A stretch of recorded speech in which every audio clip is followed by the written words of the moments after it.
क्या आप जानते हैं राजस्थान के पहले मुस्लिम मुख्यमंत्री कौन थे?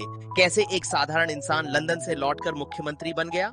जाने बरकतुल्लाह खान की प्रेरणादायक जीवन यात्रा। कैसे उनकी दोस्ती ने प्यार का रूप लिया, जाति धर्म से परे।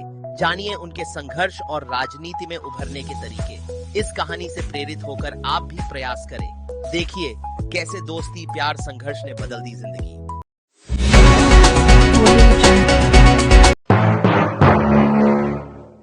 बरकतुल्लाह खान, जिन्हें प्यार से प्यारे मियां कहा जाता था, राजस्थान के पहले और अब तक के एकमात्र मुस्लिम मुख्यमंत्री थे। उनकी जिंदगी संघर्ष, मेहनत और ईमानदारी की मिसाल है। उनका मुख्यमंत्री बनने का सफर जितना दिलचस्प है, उतना ही प्रेरणादायक भी। शुरुआती जिंदगी। बरकतुल्लाह खान का जन्म 25 अक्टूबर 1920 को जोधपुर में एक साधारण परिवार में हुआ। उन्होंने अपनी पढ़ाई जोधपुर में की और फिर लखनऊ विश्वविद्यालय से कानून, लॉ की डिग्री हासिल की। पढ़ाई के दौरान उनकी मुलाकात फिरोज गांधी से हुई, जो उनके अच्छे दोस्त बन गए। लखनऊ से ही मियां की दोस्ती एक और भी हुई। ये तब की बात है जब यूनिवर्सिटी में बरकत सीनियर हो चुके थे। एक दिन यूनिवर्सिटी के लो फैसिलिटी के सीनियर जूनियरों का इंट्रो ले रहे थे। उसमें एक लड़की खड़ी हुई और बोली, कहा नमस्कार, मेरा नाम उषा मेहता है, लेकिन आप मुझे सिर्फ उषा कहें, क्योंकि मैं किसी धर्म जाति को नहीं मानती।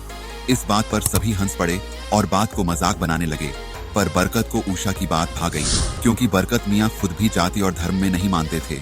उन्हीं दिनों कैंटीन में बरकत ब्रेकफास्ट कर रहे थे, तभी उषा भी वहीं पहुंची। बरकत ने कहा, अगर आप सच में एग्रेसिव करती है तो आप हमारी और आपकी प्लेट को अदला बदली करेंगी। उषा तुरंत खड़ी हुई और अपनी प्लेट को बरकत की प्लेट से बदल दिया। यही बरकत और उषा की दोस्ती हुई और फिर इसके बाद प्यार की खिचड़ी भी पकने लगी। फिर शादी भी हुई इनकी, और शादी कोर्ट में हुई, क्योंकि मामला हिंदू मुस्लिम का था। प्यारे मियां का राजनीति में कदम रखना भी बड़ा दिलचस्प किस्सा है। कानून की पढ़ाई पूरी करने के बाद बरकतुल्लाह खान ने भारतीय राष्ट्रीय कांग्रेस से जुड़कर राजनीति में कदम रखा। अपने कड़ी मेहनत और लोगों के लिए काम करने की सोच के चलते वे जल्दी ही कांग्रेस के प्रमुख नेता बन गए। 1972 में वे राजस्थान के अलवर जिले की तिजारा विधानसभा सीट से विधायक बने। कैसे बने मुख्यमंत्री? 1971 का जुलाई का महीना। पूर्वी पाकिस्तान के शरणार्थी भारत आ रहे थे। करोड़ों की संख्या में भारत पाकिस्तान के बीच में तनाव था। भारत इस हमले से पहले राजनीतिक मोर्चे दुरुस्त करने में लगा था। इसी सिलसिले में एक भारतीय प्रतिनिधिमंडल लंदन गया था। उसमें एक शख्स था प्यारे मियां। तभी उसे भारत की राजधानी दिल्ली से एक टेलीफोन आता है। रिसीवर ने फोन उठाने के बाद कहा, मैडम जी, प्यारे मियां से बात करना चाहती हैं।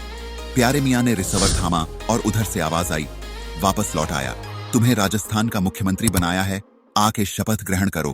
प्यारे मियां ने कहा, जी मैडम। प्यारे मियां को तारीख 9 जुलाई 1971 को राजस्थान के 6वें मुख्यमंत्री बन गए। 1971 में राजस्थान के मुख्यमंत्री मोहनलाल सुखाड़िया ने इस्तीफा दे दिया था। उस समय राज्य में राजनीतिक अस्थिरता थी। इस बीच कांग्रेस पार्टी ने बरकतुल्लाह खान को मुख्यमंत्री बनाने का फैसला किया। खास बात यह है कि इस खबर को देने के लिए खुद इंदिरा गांधी ने उन्हें लंदन फोन किया और तुरंत भारत लौटने को कहा। कश्मीर के बाद पहली बार किसी राज्य को मुस्लिम मुख्यमंत्री मिला, वो राजस्थान ही ऐसा राज्य था। इंदिरा गांधी जी को वो भाभी कहते थे, क्योंकि वो फिरोज के दोस्त थे। बरकतुल्लाह खान ने मुख्यमंत्री बनने के बाद राज्य के विकास के लिए कई अहम कदम उठाए। उन्होंने भिवाड़ी औद्योगिक क्षेत्र की नींव रखी, जिससे अलवर जिले में रोजगार के नए अवसर पैदा हुए। उनकी योजनाओं ने राजस्थान को आर्थिक और सामाजिक तौर पर मजबूत बनाने में मदद की। बरकतुल्लाह खान ने उषा चतुर्वेदी से शादी की, जो कानपुर के ब्राह्मण परिवार से थीं। शादी के बाद उषा चतुर्वेदी का नाम उशी खान हो गया। हालांकि उनके कोई बच्चे नहीं थे। फिर आता है प्यारे मियां, यानी बरकतुल्लाह खान की जिंदगी का मनहूस दिन। 11 अक्टूबर 1973 को मुख्यमंत्री पद पर रहते हुए हृदयाघात से उनका निधन हो गया। उनकी मौत ने राजस्थान को एक ईमानदार और मेहनती नेता से वंचित कर दिया। बरकत के इंतकाल के बाद श्रीमती इंदिरा गांधी ने उषा को मुख्यमंत्री पद ऑफर किया, लेकिन उषा ने इनकार कर दिया था। लेकिन बाद में उषा को 1976 में उन्हें राज्यसभा में सांसद चुना गया था। लोग उसे उशी खान के नाम से भी जानते थे। उनकी पत्नी उशी खान ने उनके जाने के बाद अकेले जिंदगी बिताई और 2015 में जयपुर में उनका भी निधन हो गया। बरकतुल्लाह खान का जीवन हमें यह सिखाता है कि मेहनत, सच्चाई और जनता की सेवा के लिए ईमानदारी सबसे जरूरी है। उनकी कहानी न सिर्फ प्रेरणा देती है, बल्कि यह भी दिखाती है कि छोटे से शुरुआत करने वाला इंसान भी बड़े मुकाम तक पहुंच सकता है। बरकतुल्लाह खान का नाम राजस्थान के इतिहास में हमेशा याद रखा जाएगा।